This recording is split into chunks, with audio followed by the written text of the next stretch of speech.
Hi mga mi! First time natin dito sumakay ng tricycle sa Divisoria. Mga mi, palagi naman akong sumasakay ng mga tricycle kahit nung nag-aaral ako, nung college at high school. Pero this time, first time kong sumakay ng tricycle kasabay ang aking mga paninda. Kaya pala kami mga mi nag-tricycle dahil nakamotor lang, single lang yung motor namin at hindi namin kayang ilagay yan lahat sa aming motor. Mga mi, habang nasa biyahe nga kami, ay daladala ni kuya ang kanyang mga anak at asawa. Napansin ko yan, tinuturo niya yung paninda ko na merengue. Actually, kanina pa niya tinuturo yan, kaya nag-decide ako na bigyan ko na lang siya mga mi. Alam niyo mga mi, binigyan ko yung bata ng merengue. Kahit wala pang buena mano to mga mi, pero naniniwala naman ako si Lord na yung magbe-buena mano ng mga paninda ko. Diyos ko naman, ano ba yung maliit lang, yung isang piraso lang na merengue ang ibibigay mo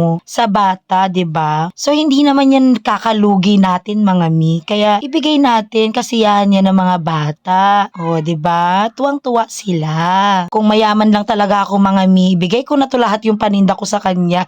Alam nyo ba mga mi, bigla kaming nawalan ng gas si Manong na tricycle driver. At ayun ang alamat ng nawalan ng gas. Ay wala palang gas. Buti na lang nakabuntot sa amin itong kuya ko at ang aking asawa. Buti na nga lang mga mi, si kuya ko na nakatira dito ay alam niya kung saan pwedeng bumili ng gas. Habang bumibili nga sila ng gas ay sige ang mata ng mga batang ito. Feeling ko nga ay hindi pa nag-almusal ang mga batang ito kasi pati gas nila ay hindi pa nila nalagyan. Nawala ng gas si kuya. Nawalan tayo ng gas. Hi, hello, bibe. Nawalan kami ng gas, my goodness. Tulak-tulak. Saan ba may gas dito? Uwi naman.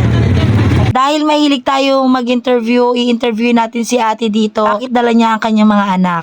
Ilan taon na kayo walang bahay? Meron kami, matagal na kami, 2 taon na. 2 taon na kayo walang bahay? Saan na kayo nakatira dati? Ano kami, Habilan. Tapos, pangupahan kayo doon? Pero saan kayo talaga galing? Ha? Saan kayo galing? Probinsya kami galing. Ano probinsya nyo? Cebu. Mahirap walang bahay. Oo ate. Saan kayo nagpa-park lang? Meron kami sa Tutuban. Di bali, 2 lang naman yan. Kaya-kaya niya. Tutuban ng kapit.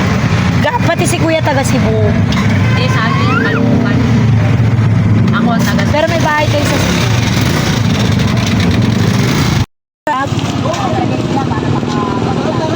Sarap. Dito nga mga mi, nagkaroon ako ng pagkakataon interviewin yung asawa